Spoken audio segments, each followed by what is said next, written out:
I'll call the public meeting of the Council Board Liaison Committee to order. Welcome, everyone. Richmond Board of Education is hosting this particular installment of this committee meeting, and we'll begin by acknowledging and thanking the First Peoples of the Hunkaminam language group on whose traditional and unceded territories we teach, learn, and live. First up on our agenda is adoption of the agenda. Can I have a mover for the agenda? So moved. Alexa. Thank you, Councillor Liu. And a seconder? Councillor Au, thank you. All in favor? I have a comment about the minutes, please. Oh, the agenda. Sorry, the agenda is fine. Sorry. Yeah. Okay, I'll note that for our next agenda item. Thanks. Okay, that's approved. A motion Yes. to adopt the agenda is approved. So we'll move to the minutes. So moved, Alexa. Okay, thank you. And can I have a seconder? I think it needs to be one of the official reps. So I've got Councillor Liu moving and Councillor Au seconding. Thank you. Actually, I do have already one amendment that's been requested by email, and that is a change to two amendments. One is a change to the title for Donna Chan to Manager Transportation Planning, and one for the title, the change of title to Legislative Services Associate, and that is for Evangel Liaison. I'm sorry if I'm mispronouncing that. And we have already made those changes because they were received earlier. Any questions or comments? I had Trustee Goldstein. Yes. Thank you. Just a simple request that the person who takes the minutes is also noted on the present.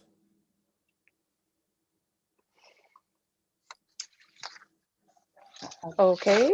I believe Sure. I'm just taking a look at the minutes here. I'm gonna find my way back to them. What I noted myself.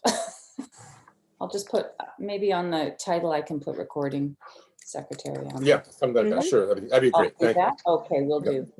Thank you. Okay, thank you. Any other questions or comments, amendments? Then I'll look for a motion to adopt the minutes of the Wednesday, February 10th meeting as amended. And I probably should have waited for the mover. Seconder, but we had Councillor Liu, Councillor Au, you're still good to go. All in favor? Great, thank you. Those are carried. We'll move to standing items. And the first item is our childcare update. And we've got the program manager from the city of Richmond with a report attached.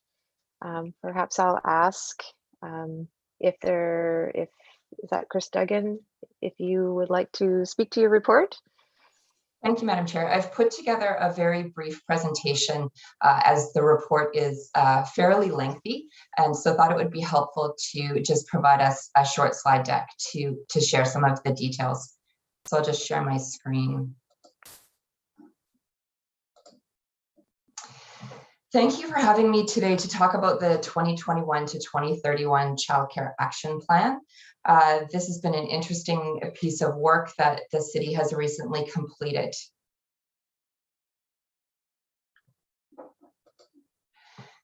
The original childcare needs assessment that the city has been using to guide their work is the 2017 to 2022 Childcare Needs Assessment and Strategy. And this is the fourth needs assessment and strategy the city has put together. On an annual basis, we also produce an update to this strategy. In the lower right-hand corner of the slide is a visual of the 2020 update, which has just been released, and we will make sure that all of the members of the committee receive a copy of this. The strategy guides the work of the city and is organized in 7 strategic directions. Work on this strategy will continue alongside the implementation of the 2021 to 2031 Childcare Action Plan. This action plan was a project that was initiated in 2020 and was funded through a community childcare planning grant available through the Union of BC Municipalities. It is a companion document to the needs assessment and strategy and provides both a snapshot of the current state of childcare in Richmond, as well as targets for childcare space creation, and identifies actions that we can take to meet these targets. One of the aspects of this project was to complete an inventory of the childcare spaces in Richmond. And we've also provided a little bit of a historical update on the change in spaces in Richmond between 2016 and 2020. As you'll see from the slide, we've had a fairly significant increase of 21% in that 4-year period. With the very, very well-received news that we've had infant toddler spaces, or those for children under the age of 3, expand by 82%. That is a significant feat for our community and is one that we should be very, very proud of. We also had increases in spaces for children aged 3 to 5 and for school-age spaces as well. Within our city-owned supply of childcare, we've also expanded by 3 additional childcare facilities in the last 4 years, and now have a total of 384 spaces available in city-owned facilities. This does exclude the childcare that is offered through our community associations and societies. That's handled differently through a different stream.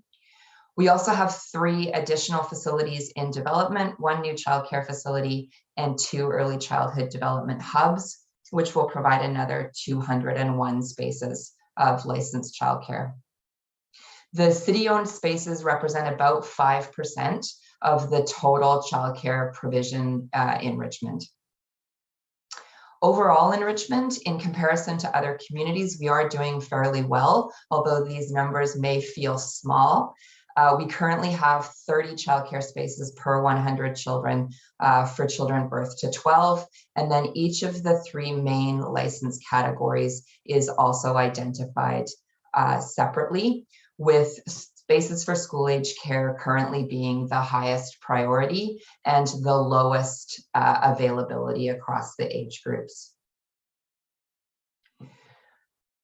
We completed surveys and focus groups with community members, childcare providers, and parents, and not unexpectedly heard that high cost of childcare was one of the biggest challenges that parents were facing, followed closely by finding access to childcare that met their school or work schedule, or finding spaces in general. 69% of parents who weren't able to access childcare did indicate that they were on a wait list, and 20% of parents found it challenging to access childcare that met their unique scheduling needs.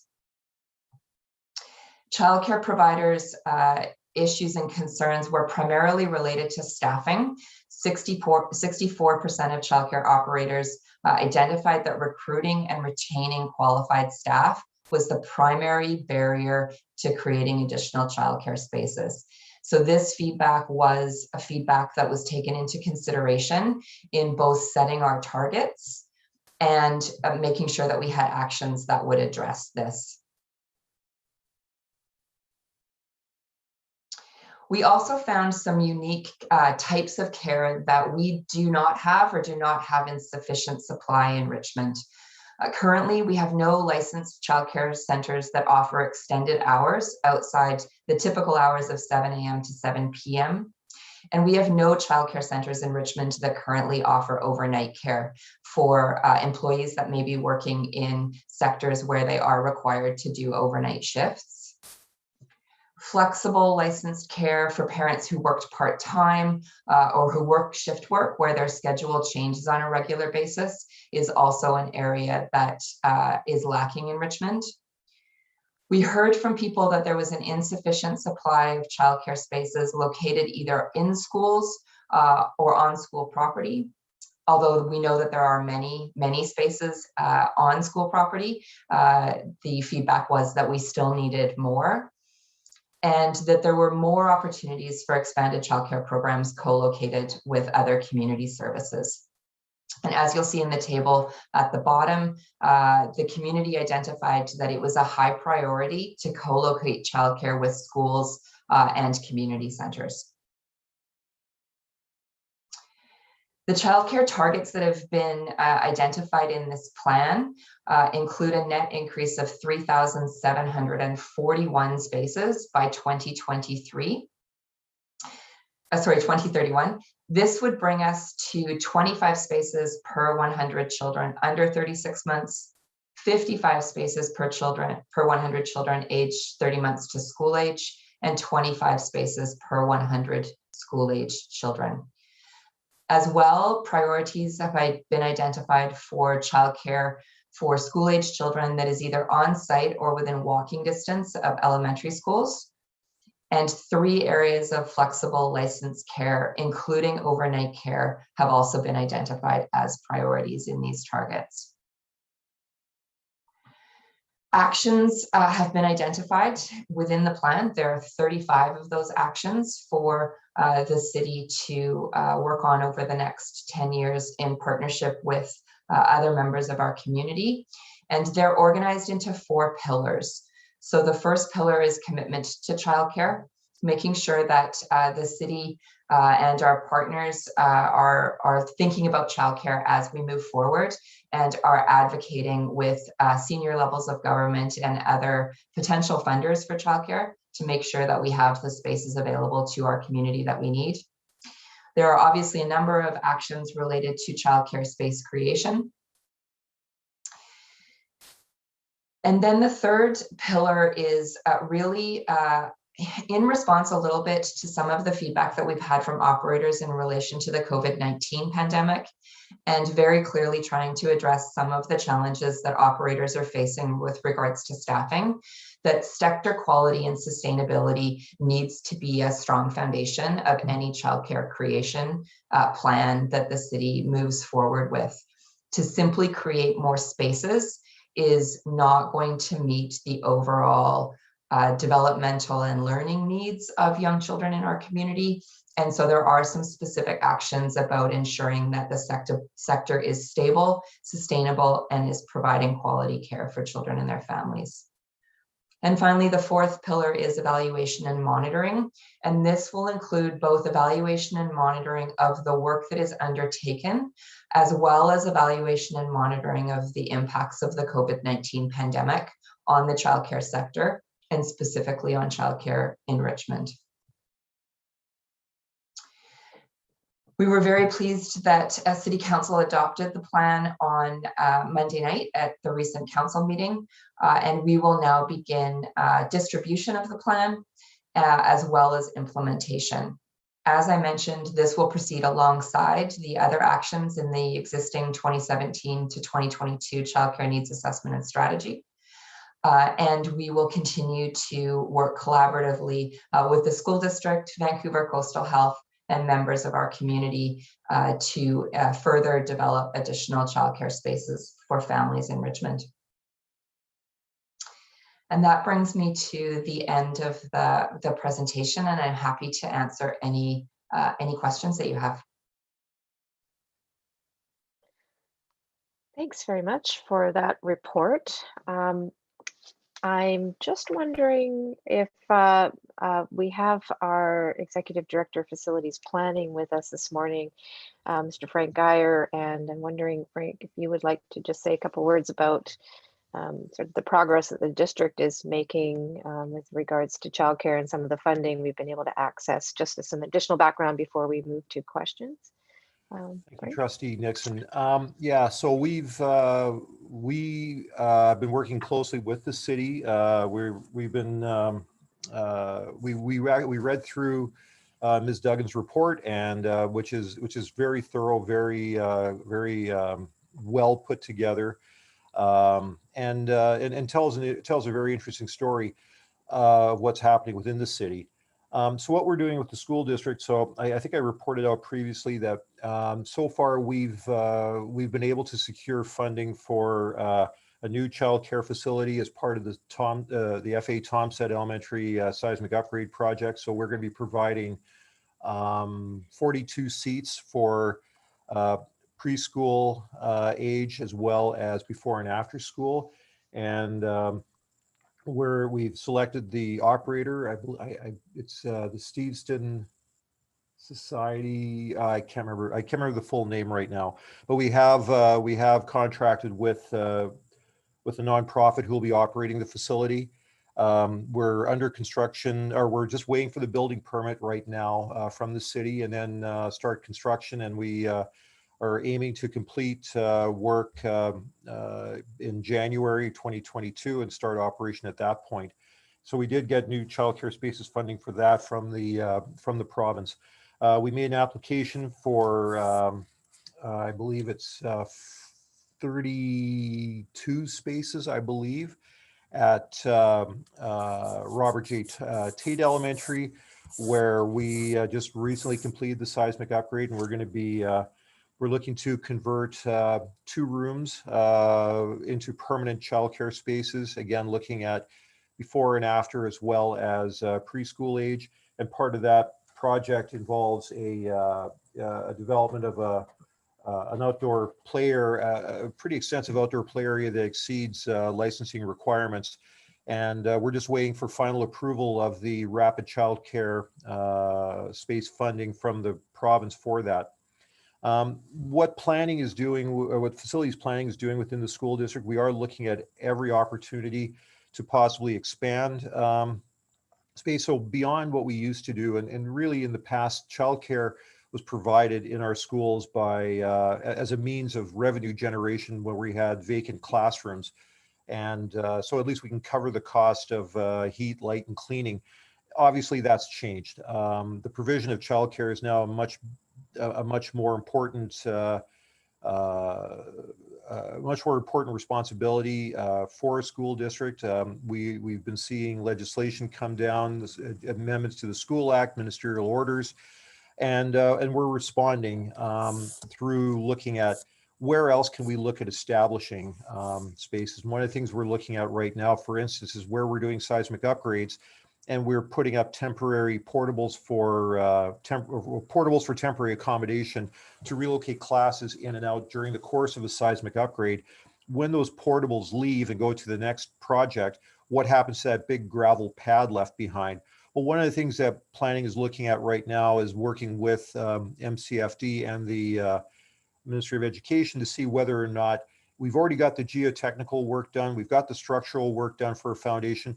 Can we look at putting in a modular facility at that site that could be used for childcare, rather than what's typically done, which is basically scraping off the gravel and restoring the landscaping. So we're looking at that. We're looking at every opportunity we can. We're trying to synchronize various capital programs to make that happen. So our long range facilities plan does speak very extensively about childcare. We're going to be expanding that mandate in our next LRFP update, and continue to work with Chris and her team on anything that's happening with the city and how the school district, from a facility standpoint, can contribute and assist. Thanks very much, Frank. So I'll look to see if we have any questions or comments regarding either of those reports. I guess I would just offer a couple of things. I'm looking at specifically the action items on page 52 of the report around commitment to childcare. And I noted that 1.4 is encouraging public partners to make a formal commitment to childcare needs in long-range facility and operational planning, and wanted to just offer that I believe the school district, the board, is looking at making sure that that is clearly identified in our long-range facilities plan, perhaps highlighting it as a focus, perhaps more so than with an emphasis, more of an emphasis than it perhaps had in the past. So wanted to speak to that. Also had a question about item 1.3, establishing a committee of organizations, I guess an advisory committee. I'm wondering how is that separate from the current advisory committee that exists, the Child Care Advisory Committee, or you're envisioning a different folks at that table, or just wondering what that's about.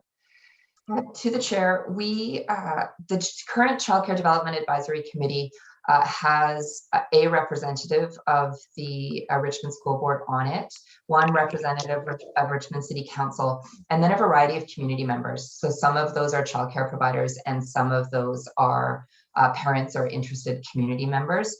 The committee that we were exploring the establishment of in item 1.3 is really more of a committee of public partners.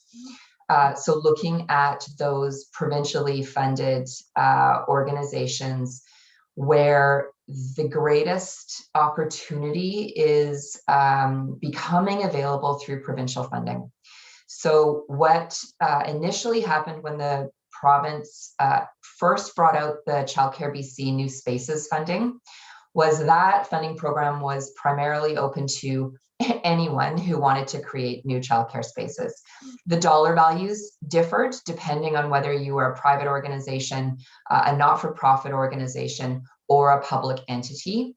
And as the 3 years since that was initially launched have evolved, there has been a greater emphasis by the province on funding from that program going into public spaces. So publicly owned amenities, community centers, schools, hospitals, long-term care facilities, those types of programs. And so if that's the emphasis and where the funding is going to be the most readily available, we thought it would be useful to bring together a group of people in publicly funded organizations so that as seismic upgrades, as Frank has very eloquently described, as seismic upgrades are happening or as new facilities are being built, childcare, there is an existing group who can support the evaluation of whether childcare would be a priority for that space, as well as providing some guidance and direction if organizations were looking for a little bit more of a experienced body to provide some feedback and some guidance. Great, thank you. I noted also that you have some advocacy items on there, and would express appreciation for the recommendation that that the city support the request by the school district to around school capacity and allowing change to that when there is a demonstrated need for long-term childcare facilities. I would also just offer that the school district would be happy to discuss, and the board would be happy to discuss also partnering in advocacy around the other item, which was the city's support for the implementation of the multilateral early learning and childcare framework. So, if we can partner in supporting your advocacy as well, we'd be happy to do so. Talk about that. Thank you. Any other questions or comments from the committee? Okay, thanks very much. Thank you. Can I just have a motion to receive the report as attached? So moved, Alexa. Thank you, Councillor Liu, and seconded Councillor Au. All in favor? Great, thank you. Our next item is the Traffic Safety Advisory Committee, another standing item, and there are minutes from the meeting attached. Is there anything, Ms. Chan, that you would like to report before we receive the minutes? Sorry, we can't hear, or I can't hear you. I don't know if others can. You doesn't look like you're muted, but don't have sound. Okay. Perhaps we won't have a verbal update. Well, why don't we approve the minutes? Perhaps you're trying to maybe resolve at your end. Can we receive the minutes for information? I'll move receipt, Alexa. Thank you, Councillor Liu, and seconded Councillor Au. Thank you. Okay, just checking back in. May I ask what page of the minutes on, please? Just checking here. I've got page 77. Okay, thank you. Councillor Liu? Thanks. If I could just make a comment. Mhm. Is item number 1, Springmont Drive, is we had heard from some neighbors who aren't actually in the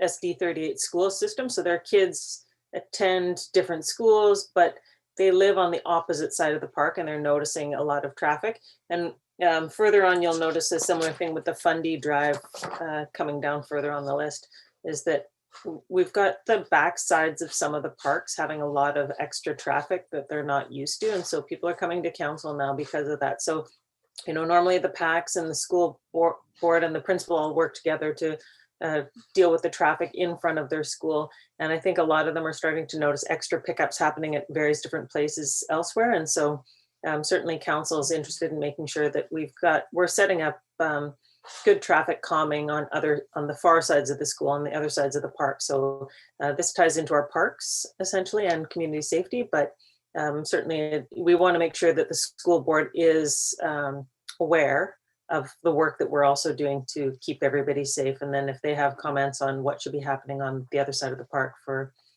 they have something that they'd like to share or contribute to that, we certainly want to hear about it. Okay, thank you. And I'm assuming we're going to hear more about that when we get to business arising. That's a separate item on the agenda. Okay, thank you. Ms. Chan, Donna, how's your sound going?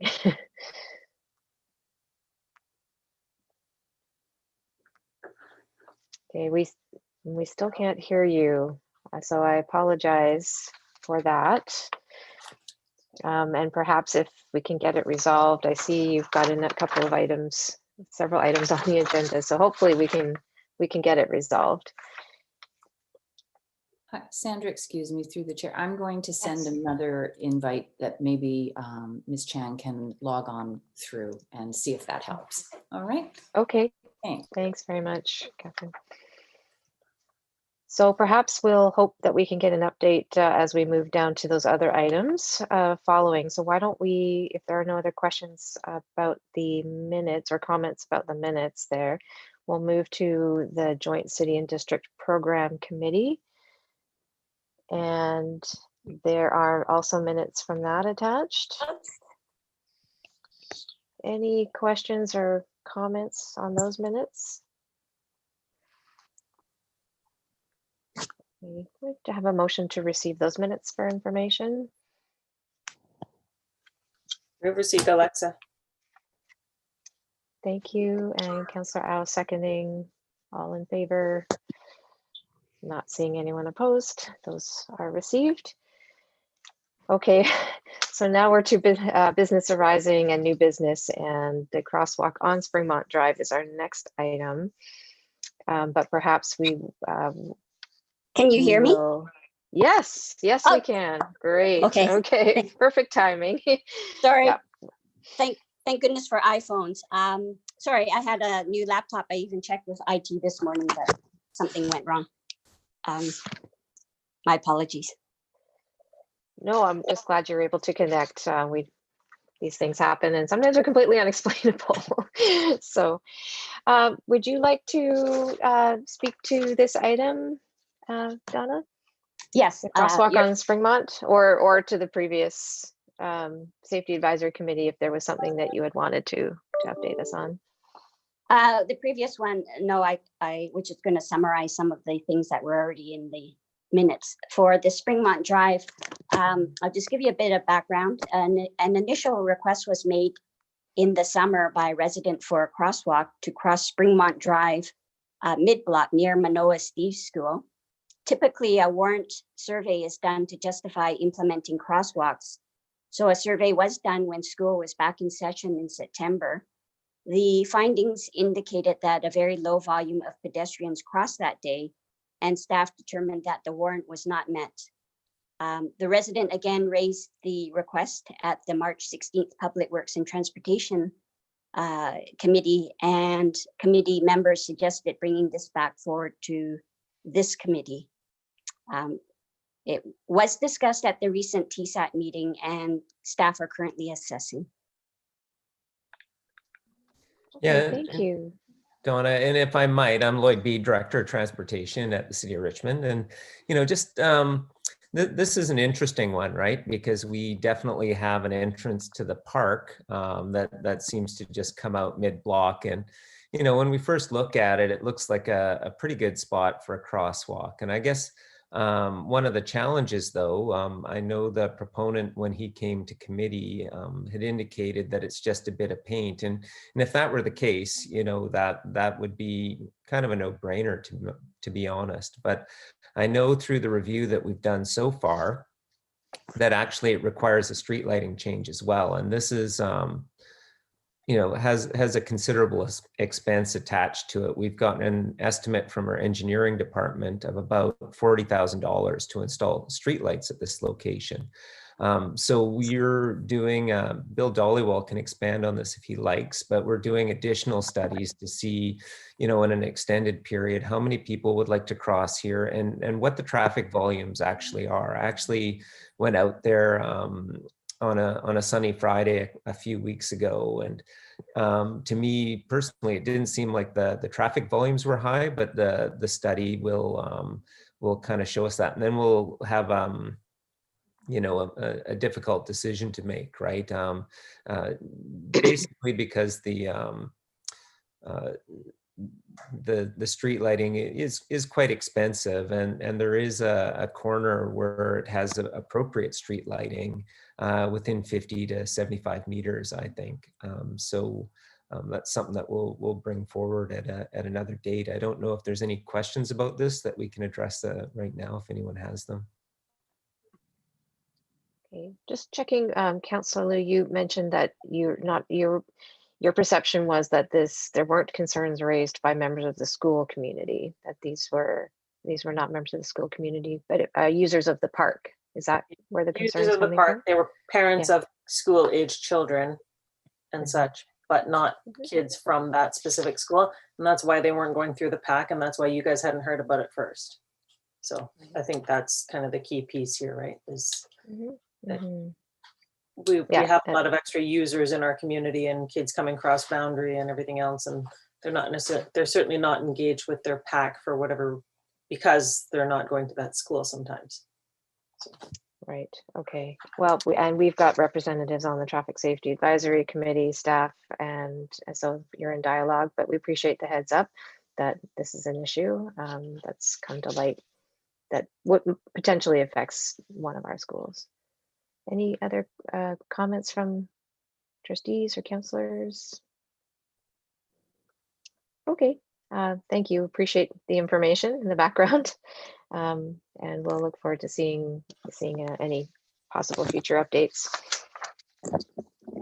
Let's move to item 4.2, which is Traffic Safety Advisory Committee 2021 initiatives. And there's a report here. Mr. B, did you want to speak to this report or just take questions, or one of Ms. Chan? Maybe I'll just give a quick background. The report to council on the Traffic Safety Advisory Committee 2021 initiatives was endorsed at the February 22nd council meeting. One of the recommendations of the report is that a copy come to this committee for information. I'll just highlight some of the items of interest to this group. The school zone traffic safety. Staff are currently developing a standard toolkit of engineering measures to address traffic safety related issues within school zones and adjacent roadways. This will also improve consistency in application of measures to all schools in the city. And once prepared, input from TSAC, the Traffic Safety Advisory Committee, will be sought and incorporated. Another item is discouraging vehicle speeding. The Traffic Safety Advisory Committee will continue to jointly work on ways to address speeding in the community. And the committee will also continue to work on improving pedestrian and traffic safety. Yeah, and if I could just add something to Donna's comments, like the piece around what we can do for traffic calming around schools. What we'd found was we were doing this on a as requested basis, and it became kind of clear to us that maybe a more uniform set of tools could be applied to these and maybe brought forward to the school board, and maybe we could implement something a little bit more uniform across the city over the next number of years, provided we can get capital support for that at the end of the day.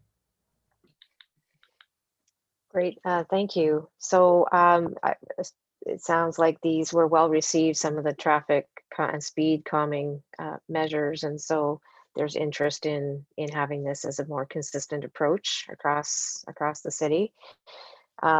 Personally, living quite close to Blair School, I've driven by and through these, and I'd say that they are effective. They're really a very clear visual. And hopefully there's been a marked difference made by those. Any questions for Lloyd or Donna? Comments? Okay. Well, we'll look forward to seeing if we can expand this and hopefully keeping things as safe as possible and increasing safety around our school zones. Okay, our next item is Richmond Active. Oh, nope, sorry. 4.4, our Fundy Drive traffic safety petition. Just making sure I haven't lost my place here. Okay. Madam Chair, there's item Yes. 4.3 as well. Oh, sorry, my apologies. They both say 2021 initiatives, which is why I went to it and thought I was repeating. Thank you very much. So let's go to 4.3, which is the Active Transportation 2021 initiatives. And were you planning to speak to that as well, Donna? Yes, Great. thank you, Madam Chair. I'll just highlight a couple items of interest to this group. In the attached report, there's some information that we previously reported on regarding cycling education courses in 2020. Despite the pandemic, we were able to provide some classroom sessions. The typical in-classroom component was offered online or outside, depending on the preference of each participating school. For 2021, the contractor hub will be providing the cycling education courses such that over a 2-year period, all grade 6s and 7 students will receive the course. So that is 19 schools in this year. As hub is on track and we're hoping to accomplish that despite the pandemic. The bike to work and school, the report indicates that activities will occur in the spring and fall of 2021. The spring activity this year is the week of May 31st to June 6th, and the fall is typically the last week of October. The spring activity may be a hybrid of online and in-person. Hub has not confirmed that yet, and it's still trying to follow, will follow the public health orders. If a physical station is going to happen, we're booked for June 1st outside of the Thompson Community Center from 4 to 6 p.m. Thank you.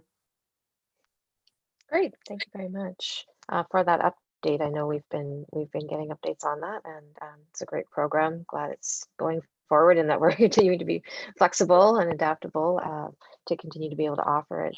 Any questions or comments? Okay, thank you very much. Can we have a motion to receive that report? I think I might have skipped that step in the last one. I'll move it, Alexa. Thank you, Councillor Liu. Seconded, Councillor Au. Thank you. And perhaps we can just do the same for the report from 4.2, if you don't mind going I'll back move for a it again. moment. Yeah. Thank you, Councillor Liu, Councillor Au. Thank you very much. Okay, the Fundy Drive traffic safety petition. And will you just keep your microphone on, Ms. Chan? Would you like to highlight this for us? Thank you, Madam Chair. There was discussion at the March 23rd Parks, Recreation and Cultural Services Committee meeting regarding traffic calming along Fundy Drive.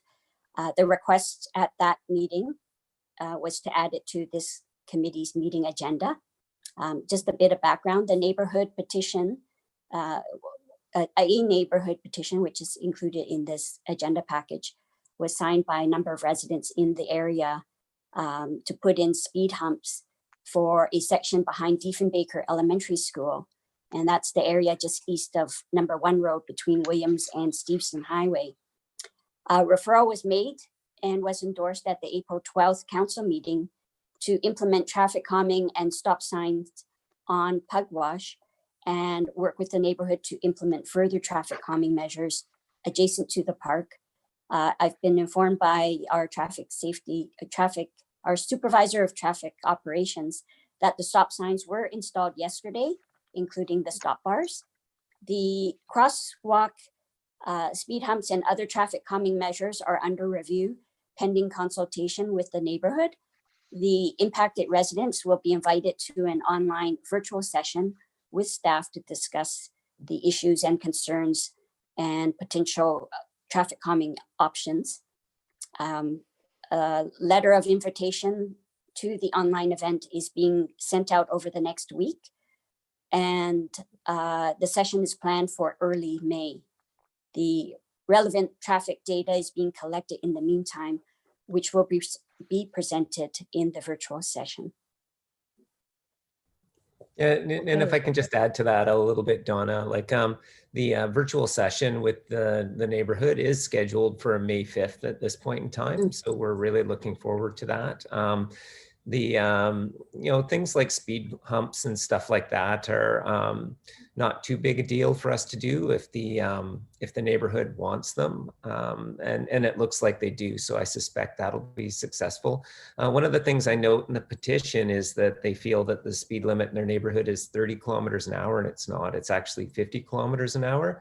So this is another thing that we can address with the neighborhood. If they want a 30 kilometer hour speed limit, that is something that we can adjust if that's what the neighborhood wants. And we also had a look at this neighborhood, and we're wondering if it's not a good spot for traffic roundabouts or something like that. And that's something else that we would like to discuss with them at this meeting. So I think that we're looking forward to talking to the neighborhood and to seeing what they really want to get out of this, and see if they like any of the other ideas we have, as well as the speed humps, etc., that they would like to see. Thank you. I'm just wondering around that consultation, and if there are other situations that arise like this, if the city wouldn't mind sending us the information about the consultation, thinking perhaps the liaison for that school, the trustee liaison might be interested in listening in and hearing what the concerns are, especially if the school community is involved in that. Yes, I think that would be, sorry, Donna, go ahead, Donna. Yeah, go ahead.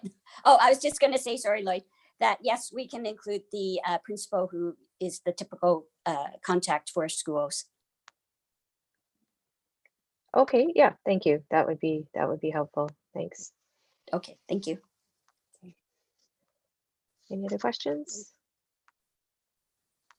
Okay, thanks. I'll move receipt. Thank you very much, Councillor Liu. Can I get a seconder? Trustee Tablatny, thanks very much. And so we'll receive that report. Okay, our next item is a cultural harmony plan update. And we have Ms. Dorothy Joe here. Welcome. And just invite you to take it away. Thank you, Madam Chair. I appreciate the opportunity to give an update on the Cultural Harmony Plan.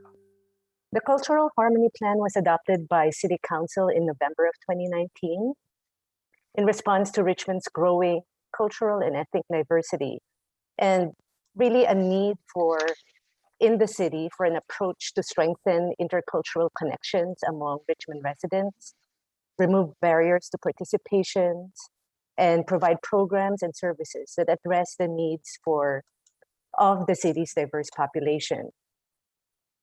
And I think the events of this past year that include rising incidents of racism have reinforced the need for meaningful action against racism and discrimination, some of which are included in the Cultural Harmony Plan's 5 strategic directions and 27 recommended actions. I will now talk about some, yes? Sorry, Ms. Cho, I forgot to mention that the report was sent out as a separate email. Just a reminder for committee attendees you do have the report if you'd like to refer to it during the verbal report. Thanks. Thank you, Madam Sorry Chair. about that. Yes, I will just talk about some of the highlights and some of the actions that the city has taken to date since the Cultural Harmony Plan was adopted. So the city has participated in community initiatives to take responsive action against incidents of racism. In August of 2020, the city partnered with the RCMP to launch a campaign called Hate Has No Place that urged people to reach out to police if they experience or witness any hateful behavior. And the city has also been involved with the community collaboration table, which has developed the Richmond Community Protocol. And this protocol is designed to help organizations and community members respond effectively to incidents of racism and hate in the community, including supporting victims of racism in day-to-day situations. In addition, the city has updated its access and inclusion policy in December of 2020, which outlines the city's approach in making Richmond a more accessible and inclusive city. The city is now in the process of updating its multiculturalism policy to further advance the city's inclusion and anti-racism work in Richmond. The First Nations bunkhouse at Britannia Shipyards offers a unique opportunity to tell the stories of First Nations peoples and their participation in BC's early fishing industry, and we are working with the First Nations peoples to present their stories in their words and sharing these stories with the public. In March of 2020, the city signed the United Nations High Commissioner for Refugees, Cities with Refugees Pledge to raise awareness of the plight of refugees around the world and the value they bring to cities such as Richmond. And some of the other initiatives that the city is in the process of doing is developing an internal diversity and inclusion training program for staff so we can provide them with the tools to support community members, which includes skills-based training in intercultural competency and anti-racism. As well, the city will continue to organize a virtual diversity symposium this year. And last year's symposium was a great success, garnering over 1,000 participants from across Canada and around the world. The city continues to identify and reduce barriers for new immigrants to participate in civic and community life. In December of 2020, the city released the latest edition of the Newcomer's Guide to Richmond, which contains information on resources that help newcomers settle to life in Richmond. And we are in the process of developing the Newcomers video series that will complement the guide and will feature stories of newcomers who have settled in the city. And we continue to strengthen relationships with various communities and celebrate Richmond's diverse cultures and unique heritage through celebrations and events, such as already the ongoing Cherry Blossom Festival and the upcoming Doors Open in June. And that brings to the end of my update, and I'm happy to answer any questions you may have.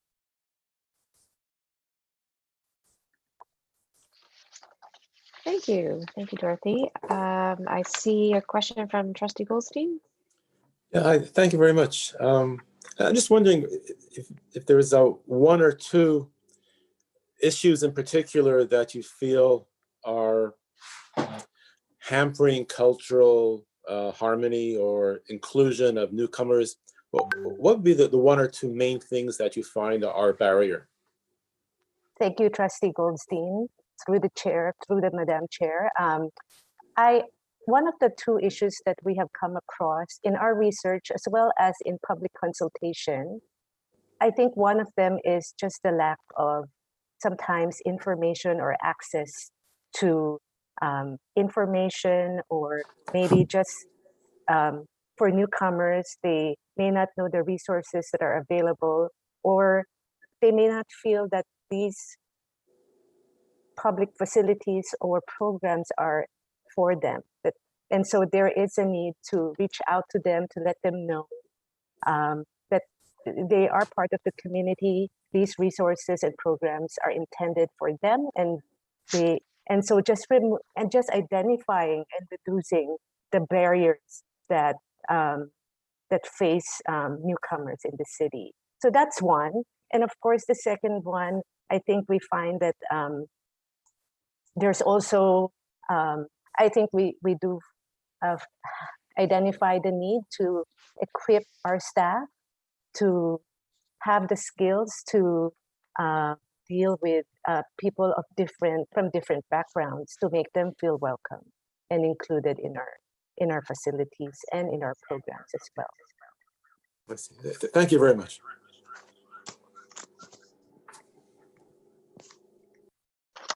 Thank you. Any other questions or comments?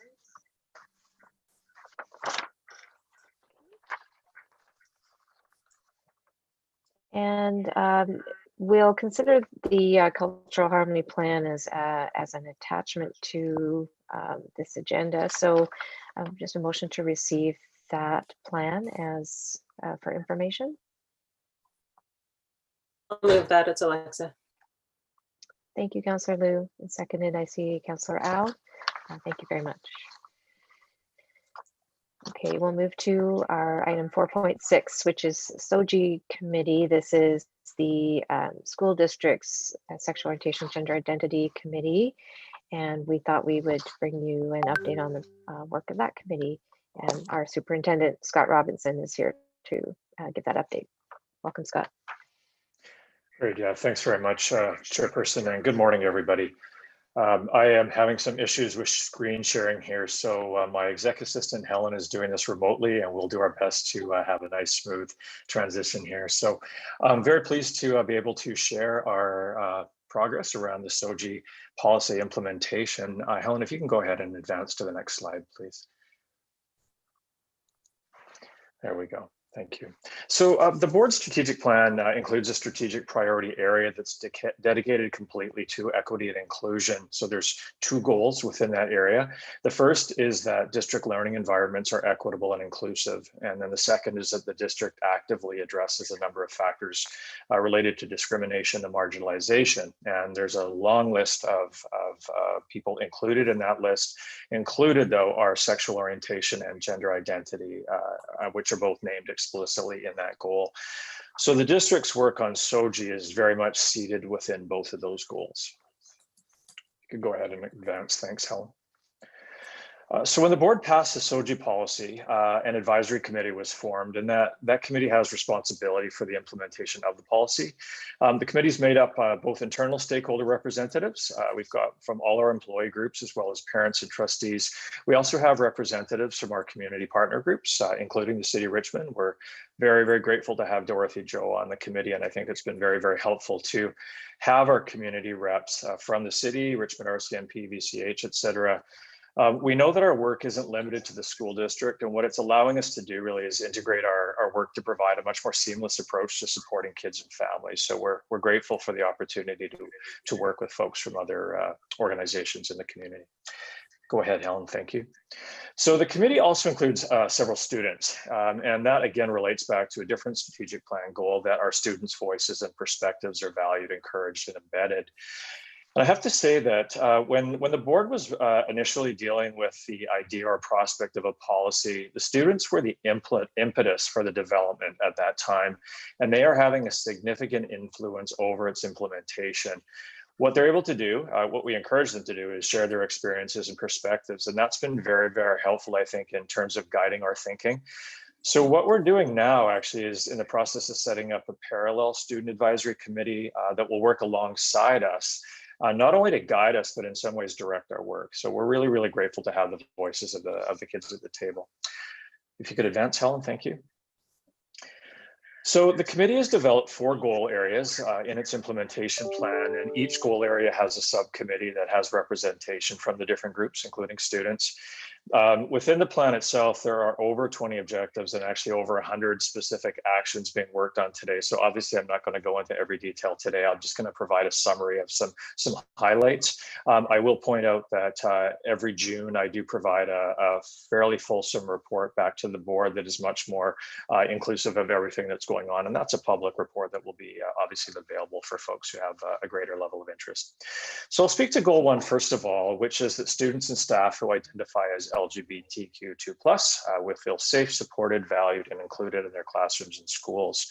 So the first objective there is that we will ensure that these students are aware of specific places and individuals in schools and in public where they know that they can go for safety and support. What we're currently doing is surveying our students in order to identify areas of the school where they do and don't feel safe. What we're finding is that we're hearing places like change rooms and washrooms, and in some cases gymnasiums, are some places that we need to turn our attention to. Kids are expressing that they don't always feel safe in those areas. Individual classrooms in different schools and areas. They named a lot of the time art classrooms, drama classrooms, and the library as areas where they seem to be more frequently feeling more comfortable. So that's a starting place for us to look at, okay, what factors exist in those places that don't exist in the other ones, so that we can begin to make sure that there are no places in our schools where kids don't feel safe. So moving forward, we're looking at trying to be more explicit as well about specific adults in the school that students can go to for support, whether it's a classroom teacher, a subject teacher at high school, or perhaps a school counselor, administrator, et cetera. But we want to do, though, is be very, very clear so that students understand if they're experiencing something that they need help with, that they have someone they know they can go to. So the second objective, we'll go back actually, Helen. Thank you. The second objective is ensuring that these students see themselves represented during classroom discussions and other school activities. What we're doing there is working on identifying strategies and resources that teachers can use that include examples of people from the LGBTQ2+ community, really so students can see themselves in their experiences at school rather than feeling like outsiders. What the kids are telling us is that they very frequently feel like they are not included. They don't see themselves representative in the resources, the materials, the books, et cetera, that are shared in their classrooms. And so we've got some work to do there, all as part of being an inclusive and diverse school district. Part of that inclusion is that our kids obviously feel representative and see themselves. So we've got some work to do there. Next objective is that we ensure these students have a place to use the washroom and change rooms where they feel safe. So we've just finished conducting an inventory of all our schools to identify options for students who don't feel comfortable using irregular gender-based washrooms. Every school in our district does have some sort of washroom that could be considered what we call all gender. Looking now at expanding that to make sure that students are aware of what's available to them, first of all, because in some cases, students were telling us there isn't a washroom available when we actually knew there was one that was all gender, but students didn't know that. So we're looking at how do we better communicate that. Some of our newer schools have specifically designed gender neutral washrooms that have floor to ceiling individual locking stalls. But in many of our schools, all gender neutral washrooms are limited to what used to be single occupant accessible washrooms, or even former staff washrooms. So we're doing our best to expand this and make sure that kids know that they do have a place that they can go to use the washroom that's safe for them. And then the last objective within this goal is to provide opportunities for students to connect with other LGBTQ2+ students and with allies. So we currently have what we call rainbow cafes and diversity clubs at the high school level, at least, where students can come together and in a safe place really to share their common experiences. There are typically there's a staff sponsor who's present there to guide those discussions. We're looking at ways to expand that to make sure that kids across the system know that they have access to diversity clubs and know about rainbow cafes. And right now I'm talking about secondary students. And then we're looking at different ways to provide support at the elementary level. So Helen, if you could go ahead and advance to goal 2. So this goal talks about making sure that staff members have the appropriate knowledge and skills in order to feel confident to support students in their classrooms and around the school. The first area that we're looking at there is really determining the current level of understanding of SOGI related topics, and then identifying needs for training and support in order for staff to implement this policy. So last year we conducted a scan of a smaller group of elementary and secondary school staff, really trying to gather some information about how employees feel about including SOGI related topics in their work. We asked as well what supports they felt they would need in order to do this effectively. And it really, I have to say, gave us some interesting information. Many teachers said that they felt prepared to have these discussions in their classroom, but a number indicated they were hesitant to do it because they were very concerned about reaction from parents. And they said that that was based on what some of them experienced as the policy was being developed. So we're working on messaging right now to make it very clear to our staff that we have a policy that's very clear about what the policy means, or what the expectations are, what the policy is and what it isn't, so that teachers know when they go ahead and they do include these materials and these kind of discussions in their classroom, that the district stands behind them on that, and the district would help them work through any concerns that parents might bring forward. Others expressed a willingness and certainly a strong desire to do the work, but indicated that they needed more training and resources. So that scan has given us some interesting information. We are now going to expand it out to the entire school district with all employees across the district, very likely early in the fall, and then we'll be able to move forward from there. And then I will, thanks, Helen. So goal 3 is working with parents, family members, and members of the community in order to support children and youth. What we're looking at there primarily is, at this point, we start at the school level. What we're finding is that parents tend to be far more receptive to working or receiving information directly from their child's teacher or school counselor or from the school principal, for example, as opposed to from the school district. It's interpreted, I think, in perhaps in a different way in some cases. So we are providing in-service to PACs as well at the school level who want to learn more about SOGI-related topics, what the policy is and what it isn't. And then our district administrator, who's responsible for this area, as well as our teacher consultants within the diversity portfolio, have been working directly with some school communities who have either requested support, or where the principal felt that it might be helpful to invite them in. And really the goal is to continually expand that out to the parent population, really to make sure that parents have an understanding again of what the policy is, and in some case, what it doesn't mean.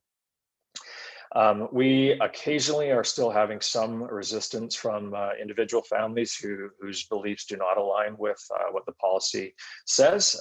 And we work through those obviously on a case-by-case basis and trying to make sure that everybody's views are respected, but at the same time with an understanding that the board does have a policy in this area.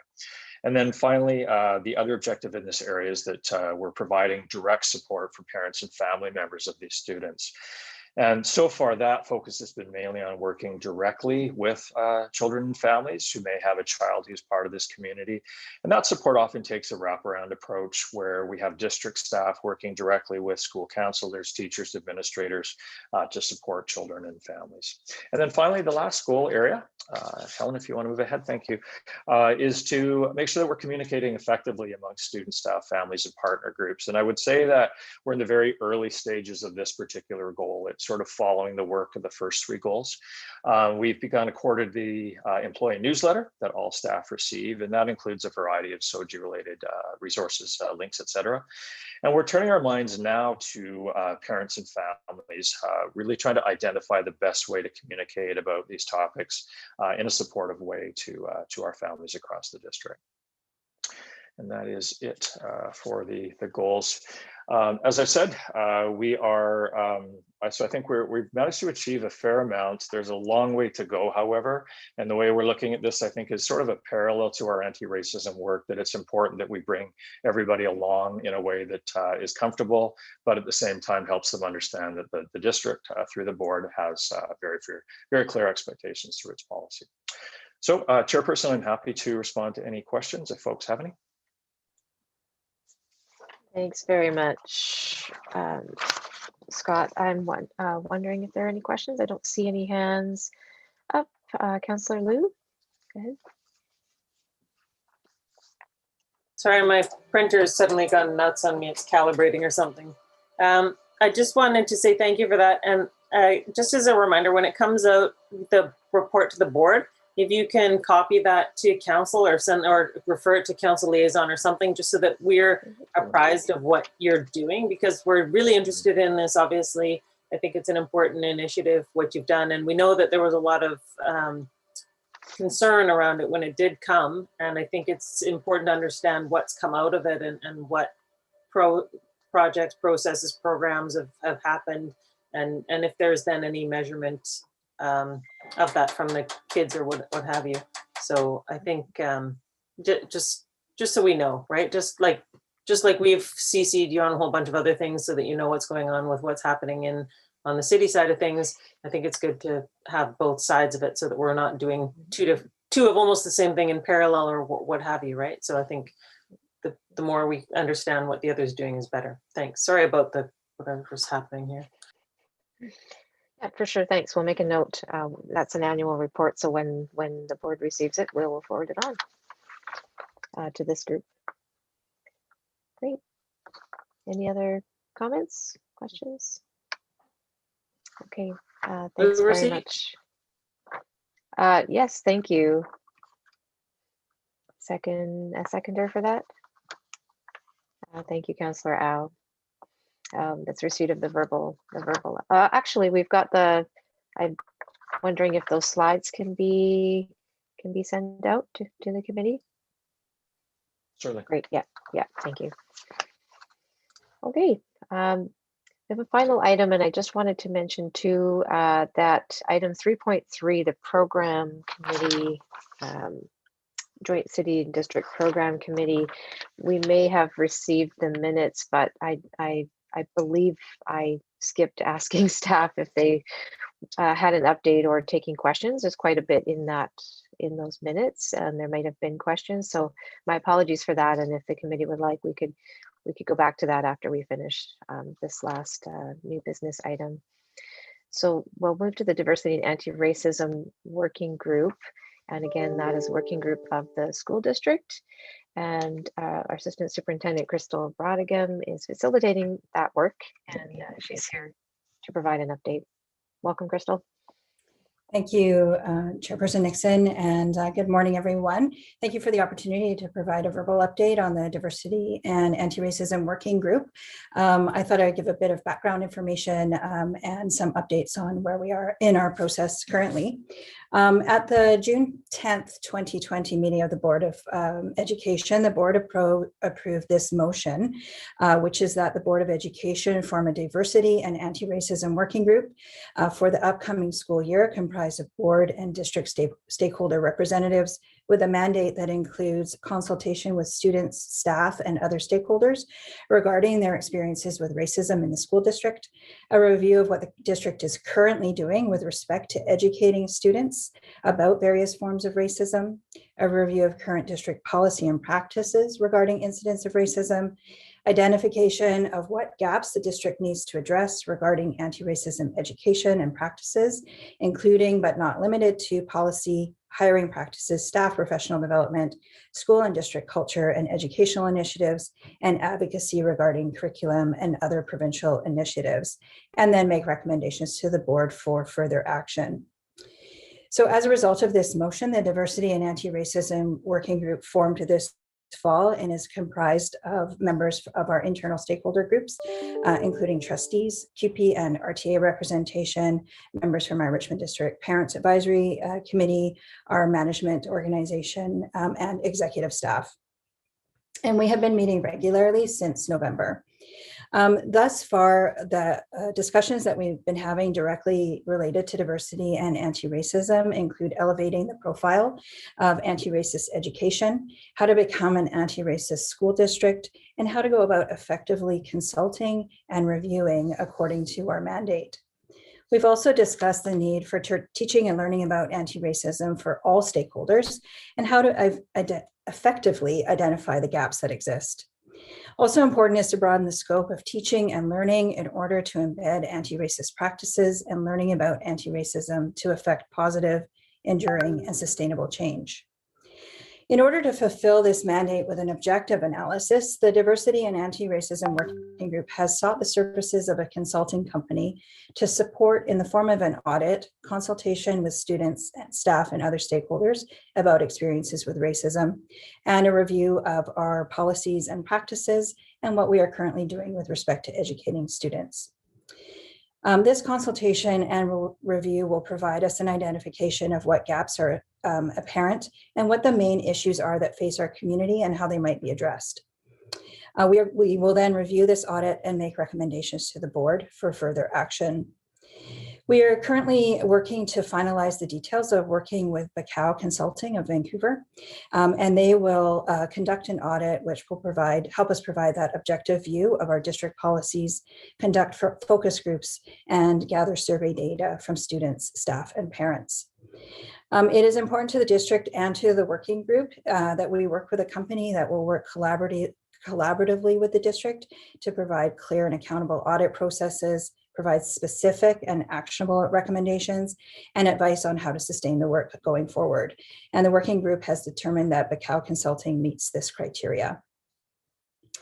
Some other initiatives that we have going on in the school district that are outside of the mandate of the Diversity and Anti-Racism Working Group, but align with anti-racism work overall, include the development of a resources hub for our staff, an anti-racism resources hub that is currently live and being launched officially tomorrow, that has curated online, print, video, and audio resources and areas for staff to learn more about terminology related to anti-racism and how to talk about race with students of different age levels. And this site is planned to evolve and grow with our district needs. We are also working to highlight anti-racism resources on our public site and widely share resources to our schools to support anti-racism and to deepen an understanding of diversity, such as Black History Month, Sikh History Month, which is happening right now, as well as Ramadan and the upcoming Asian Heritage Month. We are encouraging our schools to highlight the work that they are doing about anti-racism on social media platforms, such as Twitter, and also on their school websites. We also have a Black History a BC Black History course outline for secondary schools that is currently under review with our Learning Services Department, as well as interested secondary teachers have been invited to review this course that we hope to be able to offer in the near future. We also have put anti-racism book bundles in our elementary and secondary school libraries to support this work. And our secondary libraries have been engaging in a diversity audit throughout this school year to reflect their library collections and see how reflective they are of their school communities. And our elementary schools will be engaging in this process beginning next school year. We also have many vice principals, managers, principals, senior leaders, and teachers engaging in book clubs across the district with anti-racism themes and also engaging in professional learning around anti-racism and equity. And similar to what Superintendent Robinson shared with the SOGI update, this work is highly aligned with our strategic priority 2, equity and inclusion, which states that our district actively addresses unconscious bias and privilege, systemic discrimination, and marginalization. And as Superintendent Robinson stated, that is also based on factors such as gender and gender identity, but also includes ability, color, cultural identity, indigeneity, political beliefs, race, religious beliefs, sexual orientation, and socioeconomic status. And as I conclude, I want to, as always, extend my thanks to the stakeholders who are participating in the Diversity and Anti-Racism Working Group for the great deal of time they have put towards this group and the hard work that is happening, as well as our staff that is working on developing resources and supports for our staffs with this work. Thank you, and I'm happy to take questions. Thank you, Crystal. I see Ms. Somerville, you have a question or comment? Thank you, Madam Chair. Hi, Crystal. It's been a while since we've connected. Good to see you. It's nice to see you too.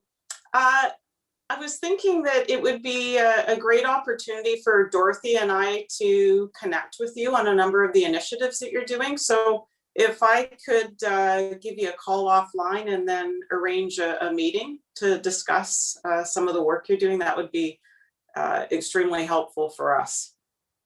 That sounds like a great idea. Thanks, Kim. Great. Thanks, Crystal. Thanks, Councillor Au.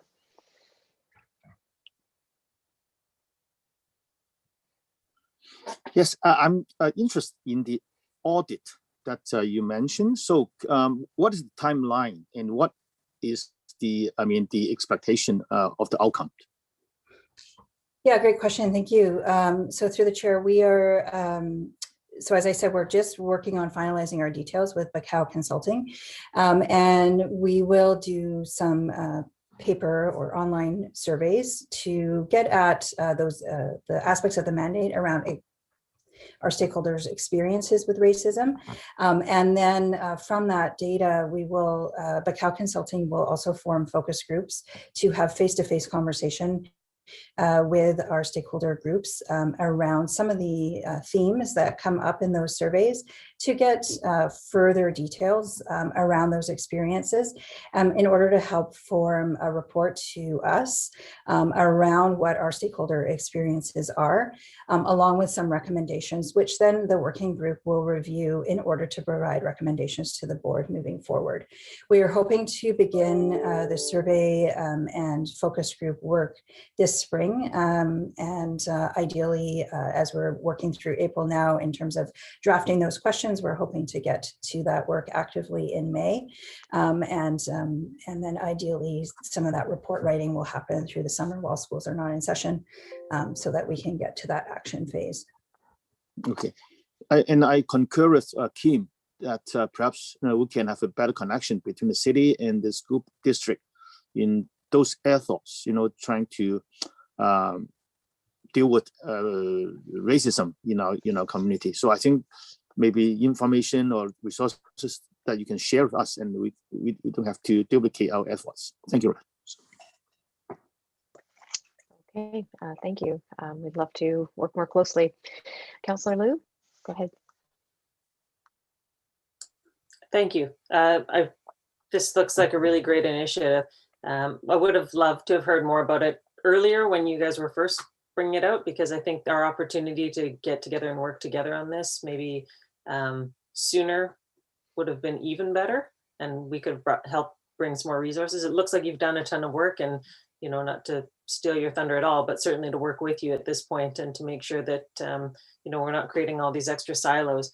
And certainly if we can get the book bundles, at least the book list given to the Richmond Public Library, they can buy the books, etc., that sort of thing, so that we have that commonality throughout our community. I think that's a really important thing, so that it's not these guys are doing this, these guys are doing that. It's we as a community are working together, and it's a well-informed position. And same thing with, back in your youth activities, your mental health week, you've got books there too. I think making sure that we've got all the same resources from one place to the other, I think is really important, so that we're all moving in the same direction and working similarly. So thanks. Yeah, thank you. And we'll make note that this is something that would be important to continue to bring back to the table regularly, and find ways to come together more closely and find some synergies in working together, because it's from the cultural harmony plan perspective as well. It's something that we all want to take seriously and move forward.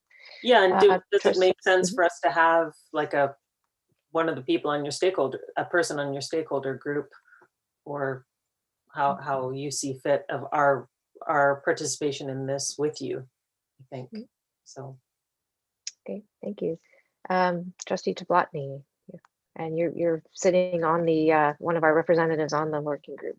Yes, and you know, when we first started, I mean, it's a huge topic, and you know, we really had to, the committee really had to get to know each other first to even explore, you know, the board's mandate. So that's the work we've been doing, and you know, we came to hiring a consultant because you know, we realized how big it really was, how big a task it really was to identify the gaps within the school district and meet the mandate that the board had tasked the committee with. So, you know, it's been a lot of learning so far, and really good learning. So I think it would be a really good idea for, you know, the city and the school board to connect.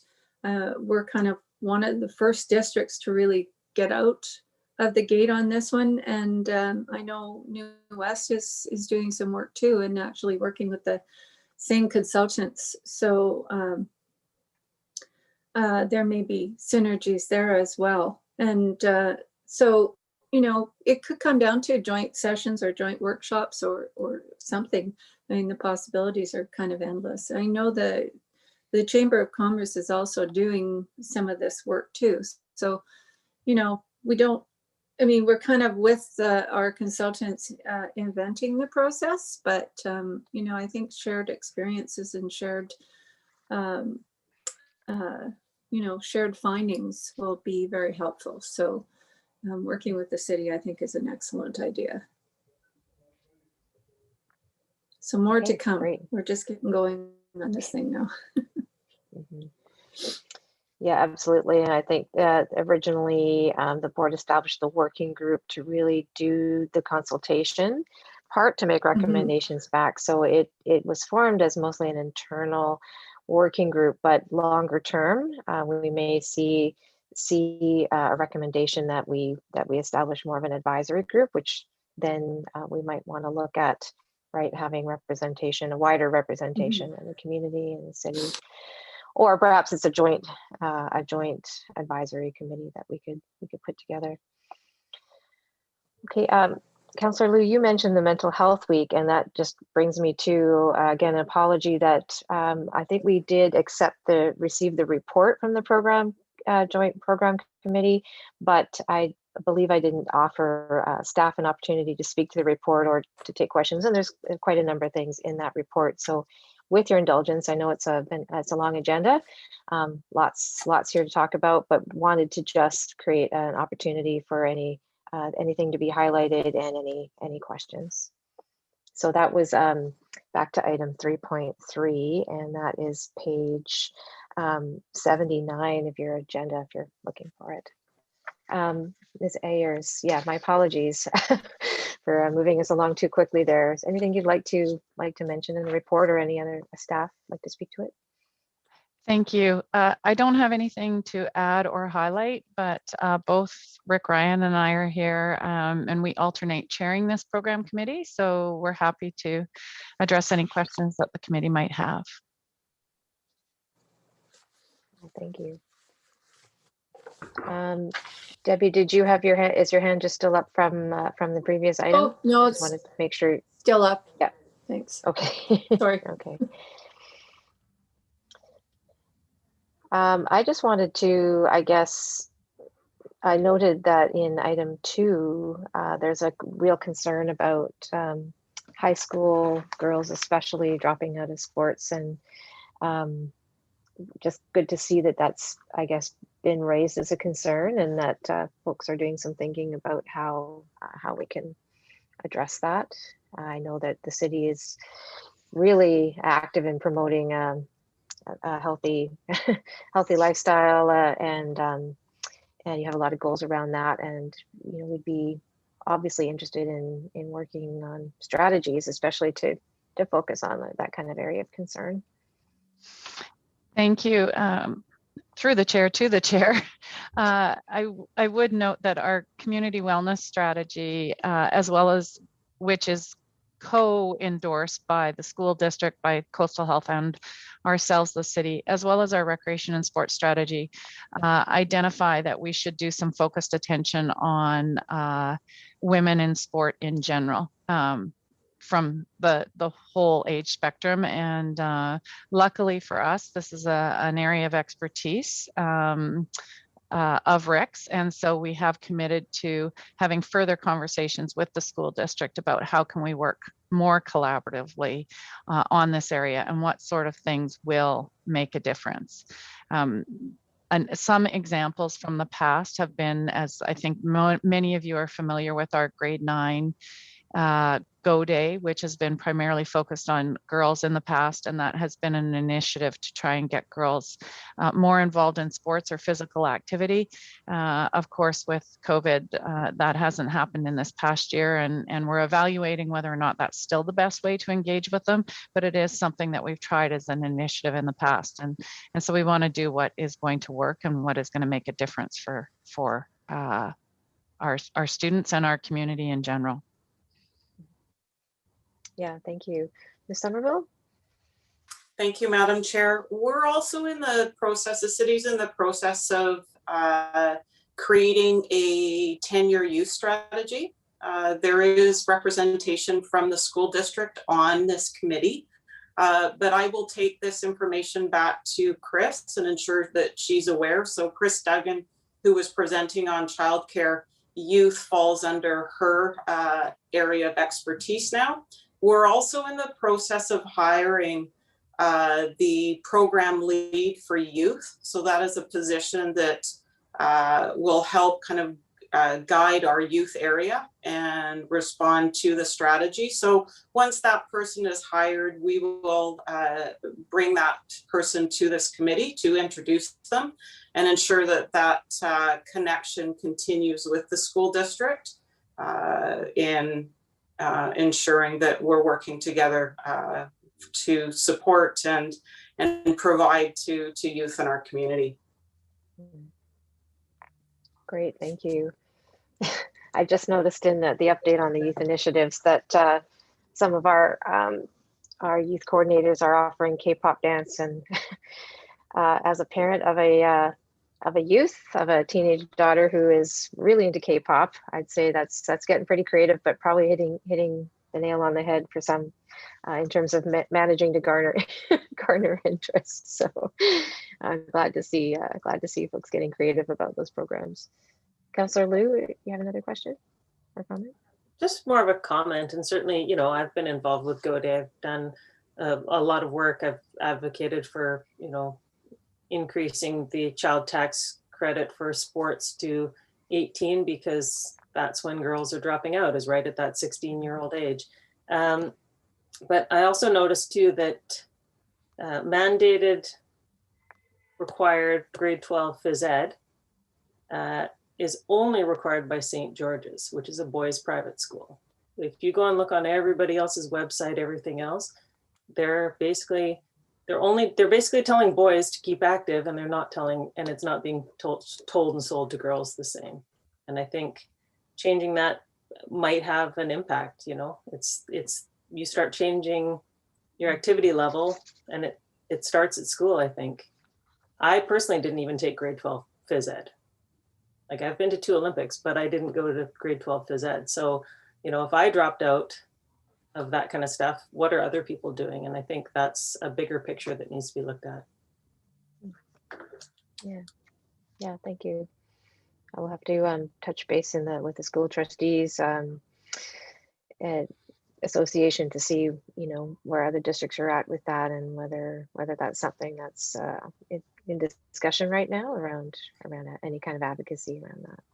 Yeah, whether you want to advocate to the higher level, how important that is. Mm-hmm. Any other questions or comments? Okay. Thank you for taking the time to go back to that report. We're at the end of our agenda. Our next meeting date is scheduled for Wednesday, June the 9th at 9:30. Really appreciate that we're getting things on the agenda, and hoping that that's keeping us feeling like we're in the loop and able to find more opportunities and windows to work together for our community. So thank you very much. Thanks to all our staff for taking the time for this large agenda today.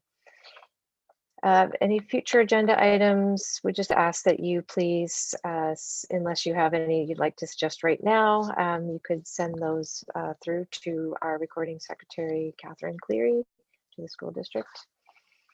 And I'm get a motion for adjournment.